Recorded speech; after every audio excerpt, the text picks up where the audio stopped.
My name is Naomi Carter.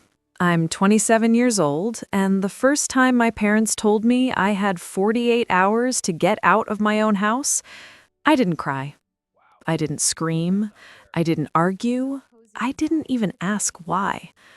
I just stood there, in the kitchen doorway, holding a mug of coffee that had already gone cold, watching my mom deliver the news like she was reading off a grocery list. Calm, controlled, polite. The kind of calm that's actually cruelty wearing makeup. Naomi, she said, you need to start packing. This house isn't yours anymore. Just like that. No hesitation, no guilt. My dad stood next to her with his arms crossed, like the decision had already been signed, sealed, and stamped, like I was just late getting the memo. And my younger sister? Oh, she was leaning against the counter, smiling. Not big, not loud, just that quiet little smirk people get when they think they've already won. They said the house was too much for me. They said I was being selfish. They said a family home should go to the daughter who was building a real future, which apparently meant not me. Then came the deadline. Friday. 2 days. Pack your stuff, leave the keys, don't make it ugly. And here's the thing, they expected a reaction. They wanted the breakdown, the tears, the "how could you do this to me" speech, because that would have made it easier for them. Easier to paint me as emotional, unstable, ungrateful. But I didn't give them that, because I already knew something they didn't. I knew what was upstairs. I knew what was sitting inside that old wall safe in the study, and I knew the second they opened it, everything they thought they had locked down was about to fall apart. So I nodded. Just once. Okay, I said. That's it. Then I turned around and walked away like I had just lost everything. Behind me, I heard my sister let out this quiet little laugh, like the credits were already rolling. But nah, that wasn't the ending. That was just the setup. Now here's the part they never saw coming. This house, it wasn't just property. It was the only place I had ever felt wanted. Not tolerated, not managed, not compared. Chosen. It sat on this quiet stretch of land near the water. Old stone walls, creaky floors, big windows that caught the sunset just right. To outsiders? Yeah, it looked like money. To me, it was where my grandma taught me how to bake without measuring anything, and where my grandpa taught me something way more important. People show you who they are, he used to say, when they think there's nothing to gain. That line stuck with me, because over time, I started seeing exactly what he meant. 3 years before he passed, everything shifted. My grandma started forgetting things. At first, it was small stuff, misplacing keys, burning toast, calling me by the wrong name. Then it got worse, way worse. She'd leave the stove on. She'd forget where she was. One time, she looked straight at me and had no idea who I was. That was the moment something broke in me. And while all that was happening, I showed up.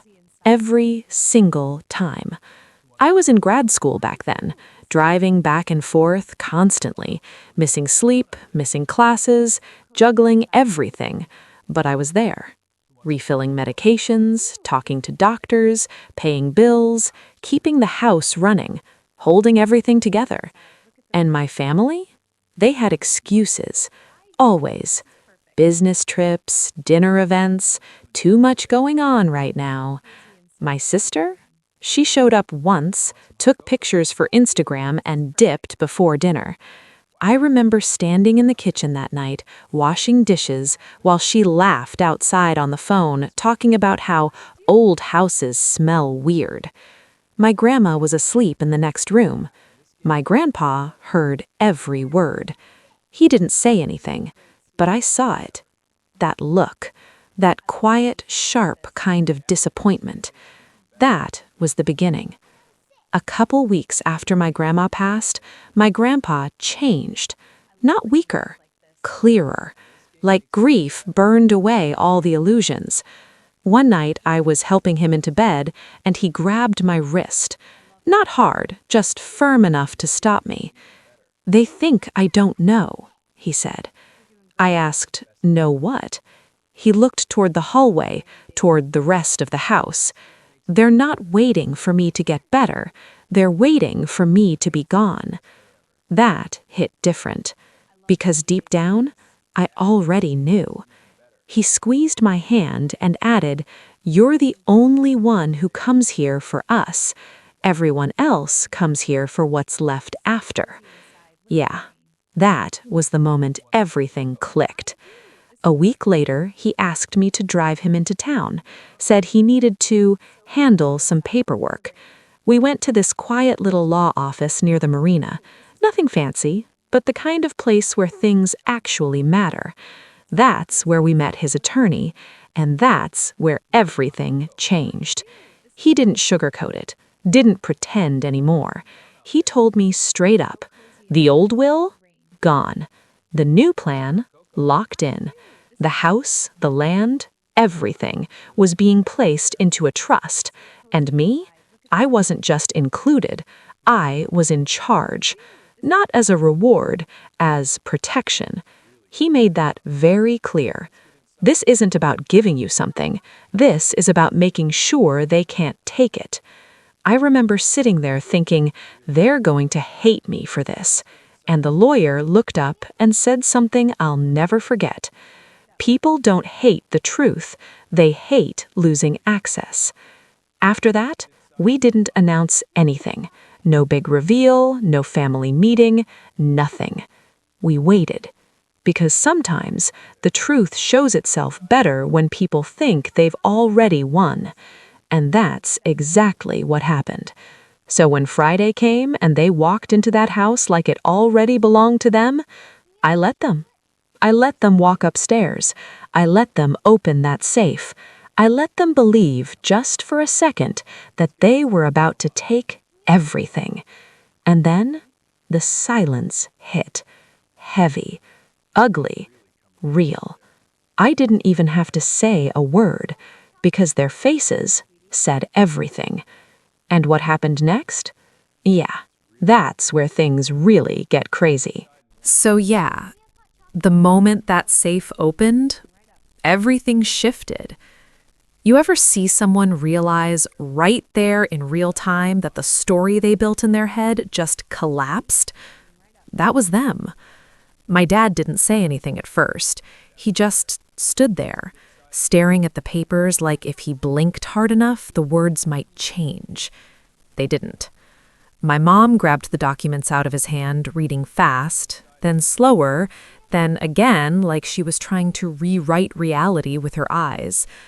And my sister, she kept saying, "This has to be a mistake," over and over, like if she repeated it enough, it might magically become true.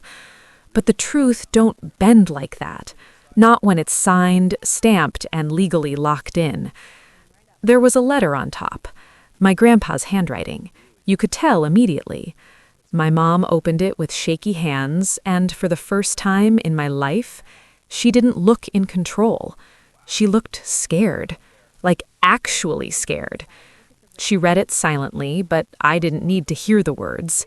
I already knew what it said, because I was there when he wrote it. He didn't insult them. He didn't scream through ink. That wasn't his style. He just told the truth. Clear, direct, no fluff. He wrote that he wasn't confused, that he understood exactly what people were waiting for, and that he made his decision based on who showed up, not who showed interest when it was convenient. When my mom finished reading, she looked at me like she didn't recognize me. "Naomi," she said, voice tight, "this isn't legal." I didn't raise my voice, didn't get dramatic. I just said, "It's legal." That's it. because that's all it needed to be. My dad finally spoke, and the first thing out of his mouth wasn't, "We're sorry." It wasn't, "We didn't know." It wasn't even, "How could this happen?" No. He said, "This isn't final." That right there, that told me everything. He wasn't shocked. He was calculating, already thinking about how to undo it. My sister snapped next. "This is insane," she said. "You manipulated him." I looked at her for a second, really looked at her, and realized something. People who never show up always think presence can be faked later, like effort is something you can just backdate. But life don't work like that, and neither do legal documents. They left that house different than how they came in. No confidence, no smiles, no victory, just tension. Real tension. The kind that follows you home and keeps you up at night. And that's when the calls started. Oh, they blew my phone up, back to back. My mom called so many times, it stopped feeling urgent and started feeling desperate. First voicemail? Soft, controlled. "Naomi, honey, we just need to talk." Second one? Tighter. "You don't understand what you're doing." Third one? Cracking. "Please call me back." Yeah, the tone changed real quick, but I didn't answer. Not one. Because for once, I wasn't reacting. I was observing. And when you stop reacting, people show their real playbook. By the next day, they switched strategies. Now it wasn't just about me, it was about family, about how this looks, about keeping things private. Which is funny, right? Because people only care about privacy when the truth makes them look bad. Then came the outside noise. Texts from people I barely talk to, church acquaintances, neighbors. Suddenly, everyone had an opinion. "Your mom is heartbroken. Your family just wants peace. Why are you doing this?" And I sat there thinking, where was all this concern when I was the one holding everything together? When I was driving hours just to make sure two people weren't alone? When I was paying bills nobody even asked about? Yeah, silence. But now everybody got something to say. That's when I stopped thinking emotionally and started thinking strategically. I saved everything. Messages, emails, call logs. Because here's the truth nobody tells you. When people can't control the outcome, they try to control the story. And I wasn't about to let them rewrite mine. Then came the biggest mistake they made. My sister, mad, careless, not thinking straight, sent a message meant for my mom to me. She deleted it fast, but not fast enough. I got the screenshot. And in that message, one line stood out. "If she doesn't agree, we'll push the financial angle." That's when it clicked. This was never about her future, never about a wedding, never about family legacy. It was about money, debt, pressure. They needed that house, not emotionally, financially. When we got to port, yeah, that's when everything hit the fan. Because see, in real life, you can spin stories at the dinner table. You can manipulate conversations. You can guilt trip all day. But in a courtroom, it's not about who talks better. It's about who has proof. My parents tried. They really did. They painted me as overwhelmed, emotional, influenced. They made it sound like I took advantage of an old man who didn't know what he was doing. That part, that stung. I'm not going to lie. Hearing your own parents say that about you, it hits different. But I didn't react, because reacting was exactly what they wanted. Then my lawyer stood up, and he didn't argue feelings. He laid out facts, dates, documents, records, proof of who was there, proof who wasn't, proof who paid, proof who stayed. And then we played the audio. My grandpa's voice filled that courtroom, clear, calm, certain.